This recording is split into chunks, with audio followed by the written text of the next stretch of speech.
Wonderful SR ક્રિએશનમાં આપ સર્વેનું સ્વાગત છે। આજે આપણે જોઈશું શનિ જયંતીનો તહેવાર જે 27 મે મંગળવારના રોજ ઉજવાઈ રહ્યો છે। આ દિવસે ઘણા શુભ યોગ પણ બની રહ્યા છે। તેમાં કેટલીક રાશિના લોકોને ભગવાન શનિદેવના વિશેષ આશીર્વાદ પ્રાપ્ત થશે। તો ચાલો જોઈએ તે રાશિઓ કઈ કઈ છે। ભગવાન શનિદેવ એ ન્યાયના દેવતા છે। વળી ભગવાન શનિદેવને કર્મ અને ભાગ્યની ઉર્જાના દેવતા પણ માનવામાં આવે છે। વૈદિક જ્યોતિષ મુજબ શનિ જયંતીના દિવસે શનિ મીન રાશિમાં રહેશે। આ સાથે વૃષભ રાશિમાં બુધ અને સૂર્યની યુતિને કારણે બુદ્ધાદિત્ય યોગ બનશે। શુક્ર તેની ઉચ્ચ રાશિ મીનમાં હોવાથી માલવ્ય રાજયોગની રચના થશે। આ ઉપરાંત આ દિવસે સર્વાર્થ સિદ્ધિ યોગની રચના થશે। વળી આ દિવસે સર્વાર્થ સિદ્ધિ યોગની સાથે સાથે જ ત્રિપુષ્કર રાજયોગ પર રચાઈ રહ્યો છે। વળી આ દિવસે મંગળવાર છે, તેથી તેની સૌથી દુર્લભ અને શક્તિશાળી દિવસ માનવામાં આવે છે।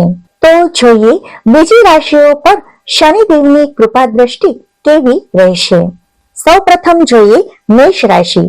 શનિદેવ મેષ રાશિના લોકો પર પોતાના ખાસ આશીર્વાદ વરસાવી શકે છે। આ રાશિના લોકોને નોકરી અને વ્યવસાયમાં ઘણો ફાયદો થઈ શકે છે। આ સાથે સાથે સમાજમાં માન મર્તબો જળવાઈ રહેવાની શક્યતાઓ પણ છે। હવે જોઈએ વૃષભ રાશિ।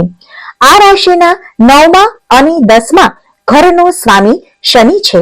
શનિદેવ કર્મ અને ભાગ્યના સ્વામી છે, તેથી આ રાશિના લોકો પર પોતાના વિશેષ આશીર્વાદ વરસાવી શકે છે। આ રાશિના જાતકોને ભાગ્યનો સંપૂર્ણ સહયોગ મળી શકે છે। મહેનત સાર્થક થઈ સારું પરિણામ આપી શકે છે। હવે જોઈએ મિથુન રાશિ। મિથુન રાશિમાં શનિદેવ 8મા ઘર અને 9મા ઘરના સ્વામી હશે।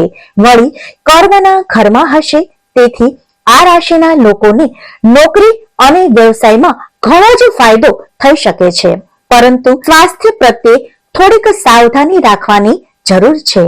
આ રાશિના લોકોને માનસિક તેમજ શારીરિક તણાવનો સામનો કરવો પડી શકે છે। તો આવી કંઈક સંભાવનાઓ જોવા મળી શકે છે।